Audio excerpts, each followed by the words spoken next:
May I please eat your leftovers, ma'am?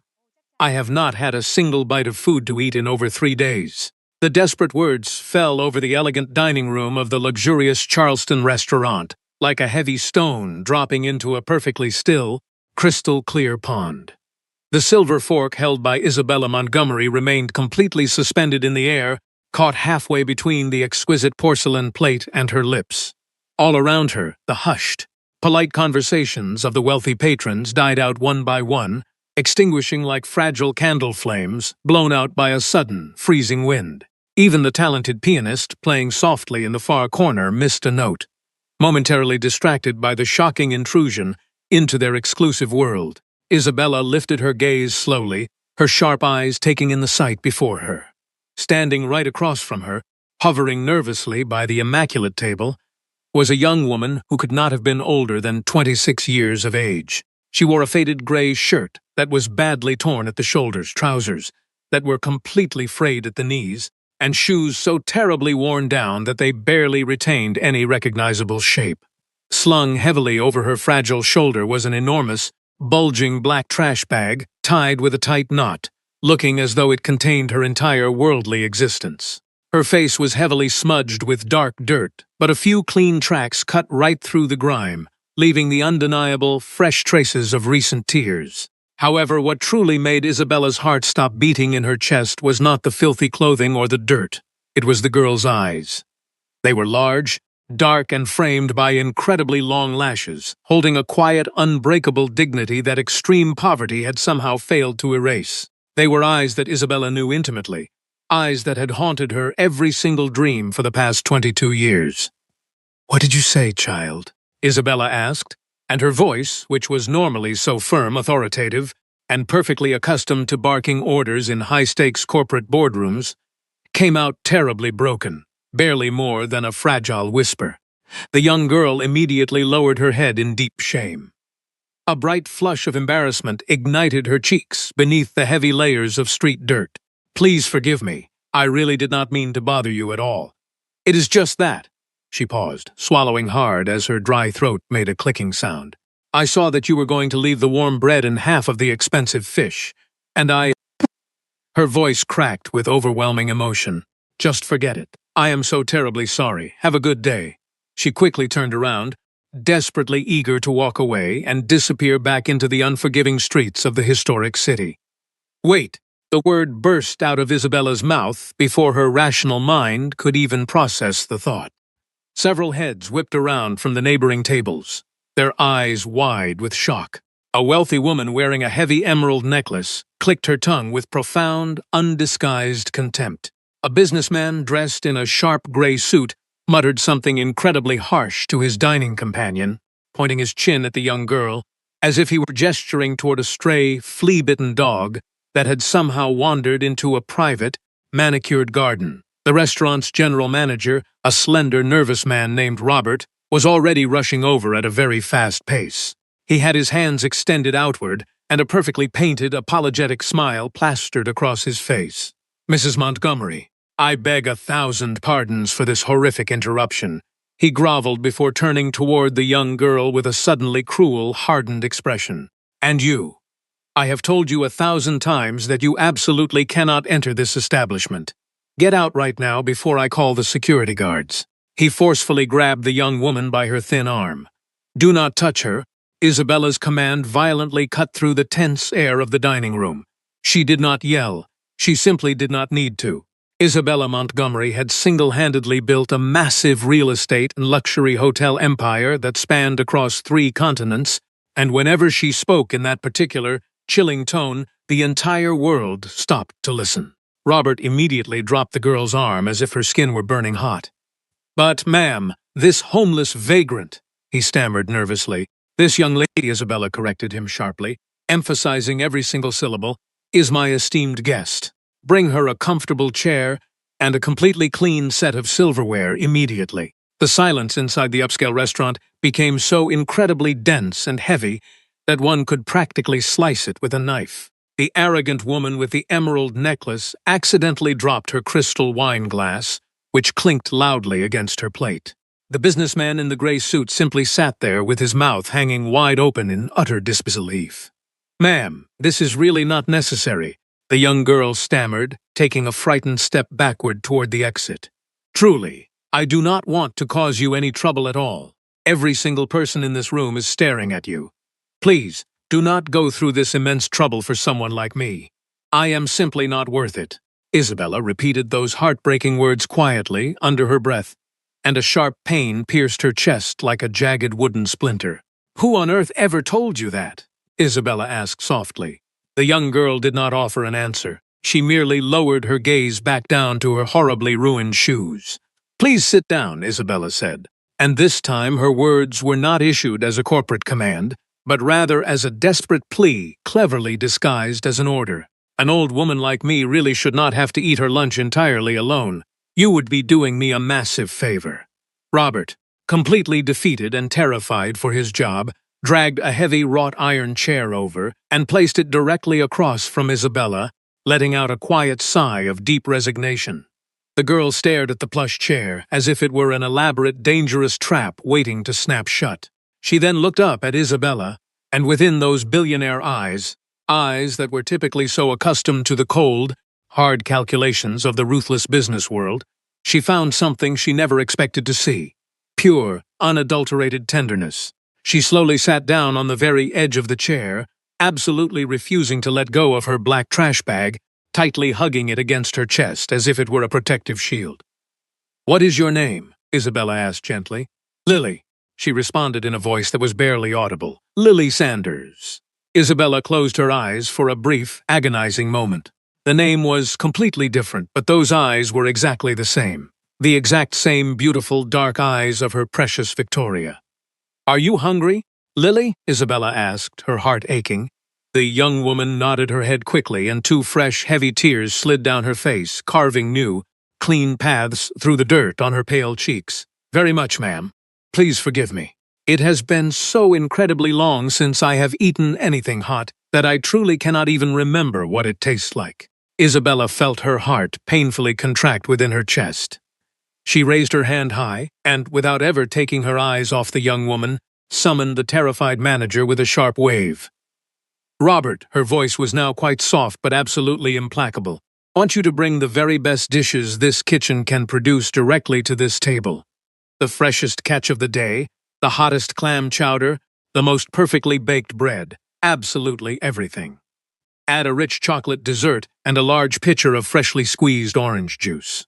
Robert stared at her in total disbelief. "For the young lady?" he asked. "For my guest," Isabella repeated, slowly spelling out her words. "And while your chefs are rapidly preparing that feast, take these used plates away and bring us crisp, pristine white tablecloths. My guest absolutely deserves to eat at a perfectly dignified table." The Grand Montgomery estate stood majestically at the very top of a beautiful, sweeping hill located right near the famous Battery of Charleston, entirely surrounded by deeply silent, manicured gardens and towering oak trees draped in ancient Spanish moss that swayed beautifully under the starry southern sky. When the long, sleek black limousine passed through the enormous wrought iron gates and slowly made its way up the sprawling gravel driveway, Lily pressed her face hard against the cool tinted glass, her mouth hanging wide open in utter awe.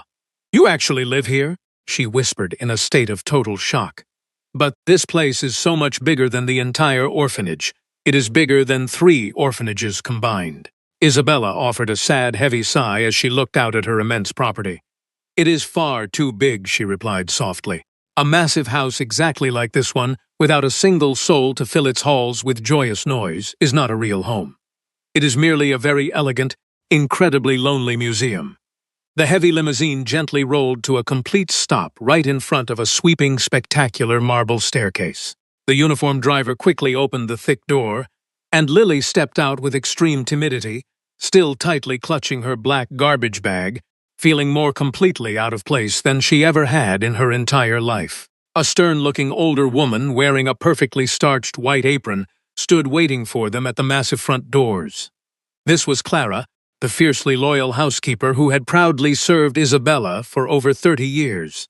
Clara carefully looked Lily up and down, taking in the torn, filthy clothing, the heavy street dirt, and the ugly black bag, before finally looking at her wealthy employer with her eyebrows raised high in a completely silent, highly judgmental question.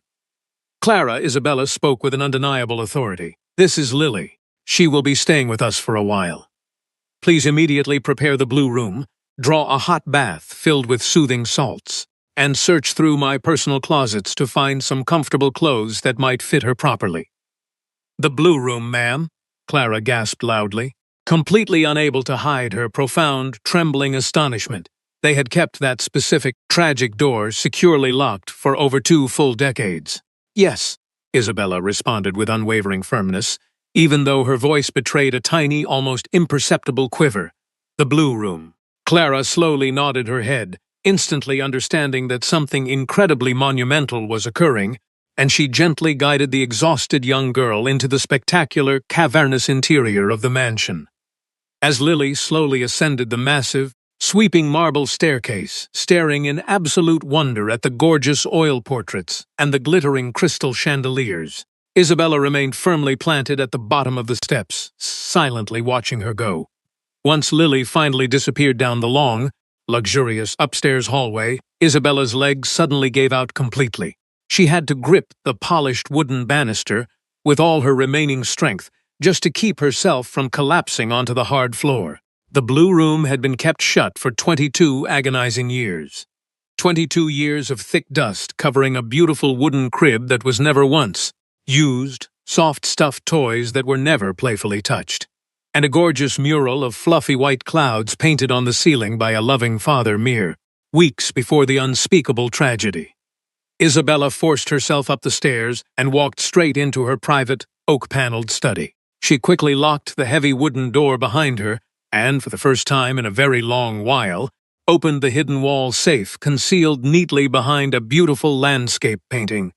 From the dark depths of the safe, she pulled out a small, worn velvet box. Inside rested a slightly yellowed photograph, a tiny hospital bracelet meant for an infant, and an official piece of paper. The old photograph showed a significantly younger, brilliantly radiant Isabella, tenderly holding a newborn baby, tightly wrapped in a soft pink blanket. Standing right beside her in the photo was an incredibly handsome man smiling brightly. That was Edward, her beloved husband, who tragically died of a massive heart attack just 3 short years after that picture was taken. The beautiful baby in the picture had her tiny eyes closed, but Isabella flawlessly knew every single millimeter of that precious face completely by heart. "Victoria," she whispered into the empty room, gently tracing the photograph with a badly trembling finger. Her daughter, her one and only child, born after many long years of exhausting medical treatments, completely shattered hopes and endless tearful prayers. They had cruelly told her that the baby died at exactly 6 months of age. A sudden, terrifyingly high fever on a terribly rainy night, a desperate, speeding car ride to the emergency room, and then the grim-faced doctor slowly walking out of the sterile operating room to deliver the horrific words that entirely destroyed her universe. They had quickly handed her a tiny, devastatingly light white coffin, which she personally buried beneath a weeping willow tree in the Grand Family Cemetery. She had spent countless hours weeping over that cold stone grave, eventually building her massive, billion-dollar corporate empire directly upon the bitter ashes of that unrelenting grief. She worked herself to total physical exhaustion simply to avoid thinking, feeling, or remembering the pain. But now Isabella pulled a second, extremely rare photograph from the very bottom of the velvet box. It was a close-up picture of Victoria taken just a few days after her miraculous birth. Right there, distinctly visible just beneath the infant's left ear, was a very tiny, perfectly round birthmark. It was the exact same, unmistakable mark she had seen clearly under Lily's ear earlier that afternoon. A frantic, desperate hope mixed with terrifying nausea churned wildly in Isabella's stomach. She knew she needed absolute proof.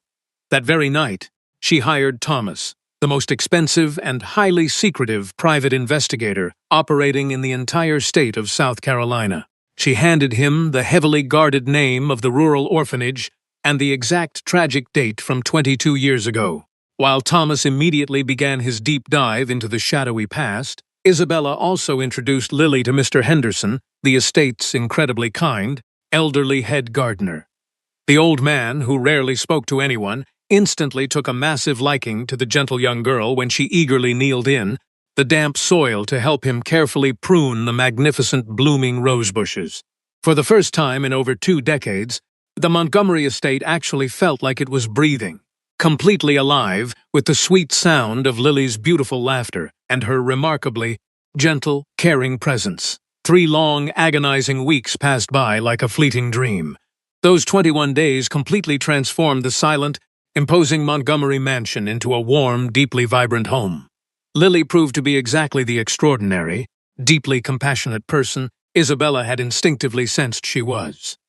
She constantly helped Clara in the busy kitchen, completely refusing to sit idle, and spent her quiet evenings reading classic literature aloud to Isabella by the crackling fireplace. But while her days were filled with a blinding, joyful light, Isabella's nights were consumed by terrible, gripping anxiety as she obsessively read the detailed, shocking reports secretly delivered by the brilliant detective. Late one rainy Tuesday afternoon, Thomas walked briskly into Isabella's private study, holding a thick, heavy yellow envelope. He looked incredibly grim, taking a seat directly across from the massive mahogany desk without waiting for a formal invitation. "I found Dorothy Rivers," Thomas stated bluntly, offering no polite introductory remarks. "The former hospital nurse you hired me to track down is currently living in a very small, dilapidated trailer park located roughly 200 miles away from this city. She is extremely ill, Mrs. Montgomery, terminal cancer. The local doctors strongly believe she only has a few short weeks left to live." Isabella felt the warm blood completely freeze in her veins. She gripped the sharp edges of her wooden desk until her knuckles turned totally white. "Did you speak with her?" she demanded, her voice barely a rough whisper. "I did," Thomas replied, carefully opening the yellow envelope and pulling out several old, wrinkled documents along with a small digital audio recorder. "And I must tell you something incredibly important. The absolute second I mentioned your full name, that dying woman completely broke down into hysterical, uncontrollable tears. She told me she had been waiting 22 years for someone to finally come asking. She desperately wants to clear her terribly guilty conscience before she dies." Thomas handed Isabella a very old, faded copy of a hospital admission log. "Look closely at the discharge status column right next to your daughter's name," the detective instructed gently. Isabella's trembling eyes scanned the yellowed paper, and instead of the horrific words she expected to see, the document clearly stated that the infant had been transferred. "No," Isabella gasped, covering her mouth with her shaking hand. "No, this cannot be real." Thomas leaned forward, his face full of profound sympathy. "Your beautiful daughter absolutely did not die on that rainy night, ma'am. The terrible fever she suffered from was entirely real, but the resilient infant completely recovered. What actually happened was a massive, highly illegal bribe. Someone incredibly wealthy wanted that baby to permanently disappear, ensuring that you firmly believed she was dead and buried." "Who?" Isabella cried out, the agonizing pain of 22 lost years completely tearing her fragile soul to pieces. "Who would possibly do something so unbelievably monstrous to a grieving mother?" Thomas let out a heavy, tired sigh. "According to the nurse's sworn, recorded confession, the cruel order came directly from your late husband's own family, specifically from his greedy younger brother, Arthur." The entire room violently spun around Isabella. Arthur Montgomery, the bitter, deeply jealous man who had always lived entirely in the massive shadow cast by his highly successful older brother. The man who, when Edward tragically passed away just 3 years later, legally inherited exactly 1/2 of the massive corporate empire solely because there was absolutely no living child left to claim her rightful inheritance. Arthur had stolen her baby purely out of a disgusting, unquenchable thirst for immense financial power. Thomas continued speaking in a very calm, reassuring tone. The young nurse was off more fortune, but she simply could not bring herself to murder an innocent child. Instead, she drove deep into the countryside and abandoned the baby at the Sunny Ridge Orphanage under a completely fake name, hoping the child would survive. Isabella could barely breathe through her heavy, racking sobs. To be absolutely certain, Thomas had already arranged for a highly confidential, incredibly accurate DNA test using a small hairbrush Clara had discreetly collected from the Blue Room. I have the final laboratory results right here, Thomas said softly, handing over a pristine white paper. Isabella unfolded it with violently shaking hands. Her eyes locked onto the bold black numbers printed at the very bottom of the page. A 99.99% match. The hungry, homeless girl who had desperately begged for leftover fish was definitively, scientifically proven to be Victoria Montgomery, the sole rightful heir to the entire Montgomery fortune. Isabella slowly walked into the cozy, sunlit living room where Lily was quietly reading a thick novel on the plush sofa. Tears were streaming freely down Isabella's face, but for the very first time in decades, they were tears of pure, unadulterated joy. She sat down directly next to the deeply confused young woman, reached out, and gently took both of her soft hands. "Lily," Isabella began, her voice thick with overwhelming emotion, "I need to tell you an incredible, miraculous story about a tiny baby girl who was cruelly stolen. A terribly evil uncle who lied for money, and a heartbroken mother who wept over an empty grave for 22 agonizing years." As Isabella carefully poured out the entire shocking truth, showing the DNA results and pointing out the matching birthmark, Lily dropped her heavy book onto the expensive rug. "You are my mother," Lily whispered, her voice breaking completely. "Yes, my beautiful Victoria, I am," Isabella sobbed, throwing her arms tightly around her daughter.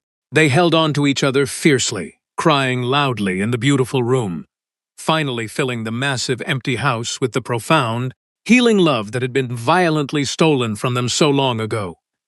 While the Montgomery mansion overflowed with immense, newfound joy and a profound sense of healing, a dark, incredibly dangerous storm was rapidly brewing in the shadowy, seedier parts of the city. Richard, the violently manipulative and incredibly cruel ex-boyfriend, who had intentionally forced Lily to sign fraudulent loans and ultimately driven her onto the unforgiving streets, had not stopped hunting for her. He knew she owed dangerous people a massive amount of money, and he fully intended to use her to save his own miserable life. After weeks of asking brutal questions in dark alleys, Richard finally tracked her all the way to the breathtaking gates of the magnificent Montgomery estate. He sat inside his rusted, completely beat-up car, smoking a cheap cigarette while staring furiously at the massive mansion. When he realized that the wealthy billionaire Isabella Montgomery had taken the homeless girl in, his dark, greedy eyes lit up with a totally sinister, deeply wicked realization. Richard was incredibly cunning. He spent several days silently stalking the estate, gathering valuable information, and eventually discovered the shocking, tightly guarded secret regarding the miraculous return of the long-lost heiress, Victoria Montgomery. Knowing exactly how much money was truly at stake, Richard managed to find the direct, private phone number of Arthur Montgomery, the very man who had originally orchestrated the horrific kidnapping 22 years ago. Richard arranged a highly secretive meeting with the wealthy, arrogant older man in a dimly lit, incredibly expensive private social club located downtown. Arthur, who was currently living an incredibly lavish lifestyle funded entirely by stolen, inheritance money, was completely terrified that his horrific crimes would be exposed, entirely ruining his pristine public reputation and sending him directly to a federal prison for the remainder of his life. "I can easily solve your massive problem, Richard sneered, taking a slow, incredibly arrogant sip of the expensive bourbon Arthur had reluctantly paid for. "I know this girl intimately. I successfully ruined her once, and I can easily, flawlessly do it again. But you absolutely cannot use brute violence. Isabella has far too much high-level security protecting that house now." Arthur narrowed his cold, calculating eyes, clearly intrigued by the ruthless younger man's proposition. "Then what exactly do you strongly suggest we do, you filthy little rat?" Arthur demanded, his voice dripping with pure, unadulterated disdain. Richard smiled, showing his slightly yellowed teeth. "We simply plant the incredibly toxic seed of deep doubt. We will effectively make Isabella believe that Lily knew exactly who she was the entire time. We will frame the girl as a brilliant, highly sophisticated con artist who entirely staged that pathetic encounter in the fancy restaurant just to steal the family fortune." Over the next few days, anonymous, highly disturbing packages began arriving directly at the heavily guarded gates of the Montgomery estate. Clara brought the first large, unmarked manila envelope directly to Isabella's private study. Inside, Isabella found several highly manipulated, out-of-context photographs showing Lily standing right next to Richard on a dark street corner, accompanied by a typed, deeply malicious letter. The letter falsely claimed that Lily and Richard had spent many months carefully plotting to infiltrate the Montgomery household, staging the entire emotional restaurant scene to gain access to the massive bank accounts. When Isabella read the cruel words, a terrible, icy spike of pure fear pierced her healing heart. 22 years of brutal corporate betrayals had unfortunately taught her to constantly suspect absolutely everyone around her. For one brief, terrifying moment, the horrible poison of deep doubt successfully crept into her vulnerable mind. That exact same evening, Isabella walked slowly into the blue room, holding the fake photographs in her trembling hands. Lily took one look at the pictures of her terribly abusive ex-boyfriend and immediately burst into fearful tears. When Lily saw the painful, lingering hesitation deeply reflected in her mother's eyes, the horrific, silent question of whether her daughter was actually a cruel fraud, Lily's fragile heart completely shattered into a million tiny pieces. "You actually believe them," Lily whispered, her voice totally devoid of any hope. "After my entire life of being discarded like useless garbage, I truly thought I finally had a real mother who loved me. Keep your massive fortune, ma'am. I absolutely never wanted a single penny of your money."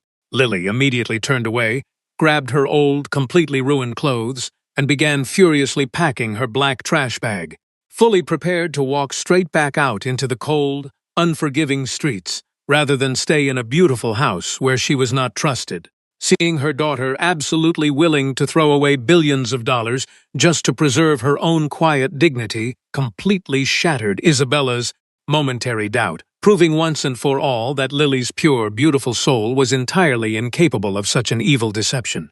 "Stop right there, Victoria," Isabella practically shouted, her voice completely thick with raw, overwhelming emotion as she threw the fake, manipulated photographs directly into the burning fireplace.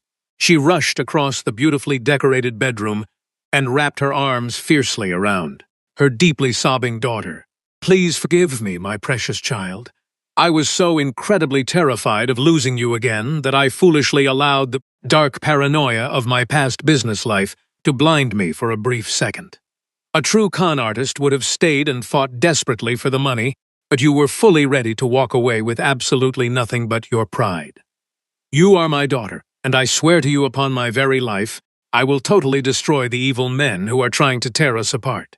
Lily slowly dropped her old, battered black bag, burying her tear-stained face deep into her mother's warm, comforting embrace, finally allowing herself to truly believe that she was entirely safe from the cruelty of the world.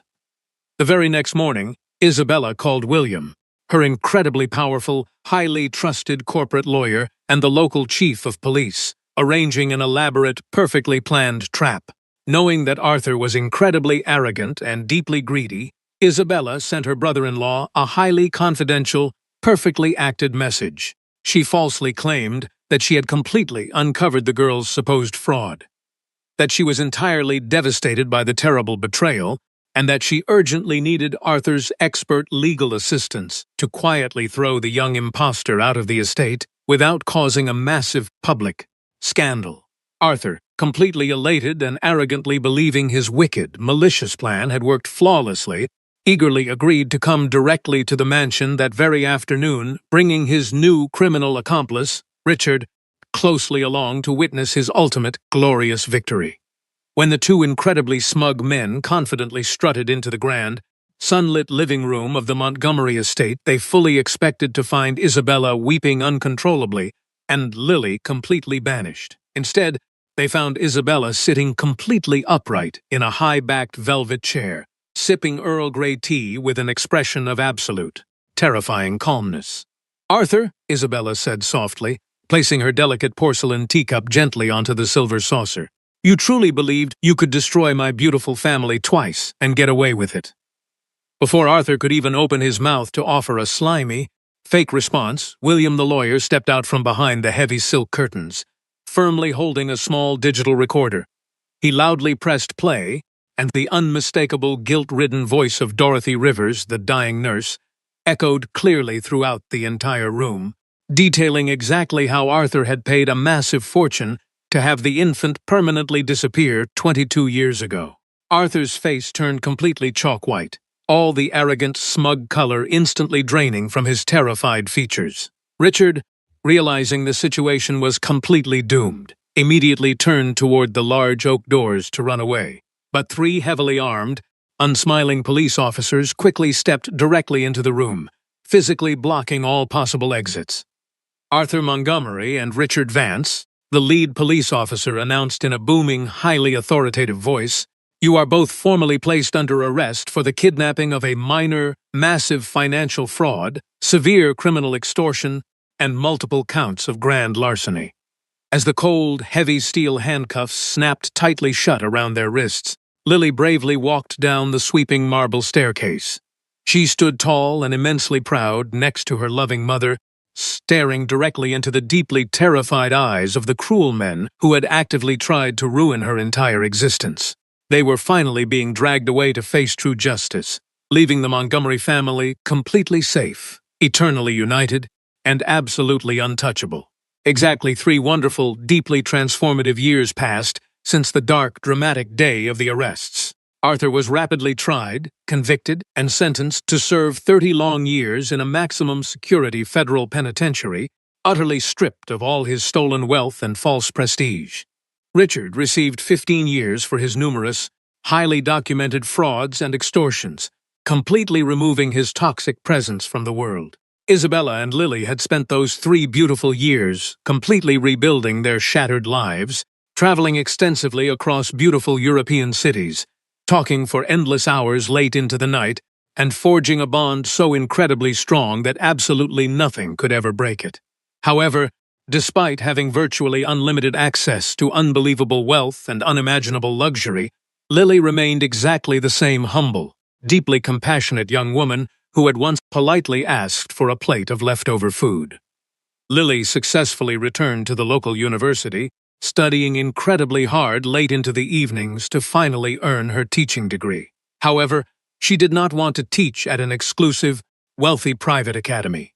Instead, she and Isabella combined their massive resources and deep compassion to establish the Victoria Montgomery Foundation. They purchased several large abandoned buildings in the poorest, most neglected neighborhoods of the sprawling city, and transformed them into beautiful, welcoming schools, totally free medical clinics, and incredibly warm, dignified dining halls for the local homeless population.